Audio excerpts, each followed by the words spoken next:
சேனக்கிழங்கு குழம்புக்கு இவ்வளோ பெரிய கிழங்க சீவி நறுக்கி வச்சுருக்கிறேன். வேக வச்சுக்கலாம். இது தாளிக்கிறதுக்கு, இது வறுக்கிறதுக்கு. வேக வச்சதுக்கப்புறம் காமிக்கிறேன். தேவையானதெல்லாம் வதக்கிக்கலாம். வெங்காயம் போட்டேன், 2 பூண்டு, வரமிளகாய், கொத்தமல்லி, ஜீரகம், மிளகு. இது வதங்கினதையும் அரைச்சிட்டு காயை வேக வச்சு தாளிச்சிக்கலாம். கொஞ்சம் மஞ்சத்தூள் போட்டுக்கலாம்.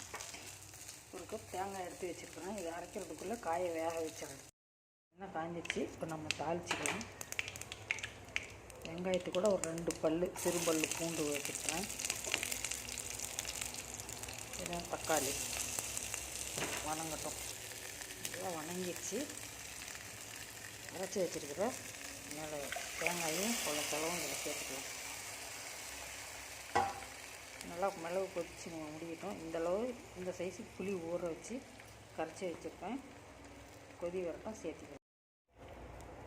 தேவையான அளவு உப்பு போட்டுக்கலாம். இந்த வெங்காயம் அளவில் புளி கரைச்சி வடித்து வச்சுருக்கிறேன். கொதி வந்ததையும் புளியும் காயும் இதில் சேர்த்துக்கலாம். குழம்பு ரெடி ஆயிடுச்சு. புளியை ஊற்றிக்கலாம்.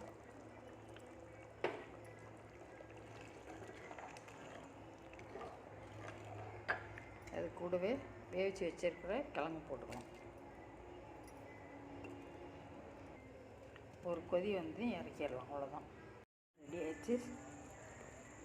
சேனக்கிழங்கு உடம்புக்கு ரொம்ப நல்லது. நீங்களும் இந்த மாதிரி செஞ்சு சாப்பிட்டு பாருங்கள்.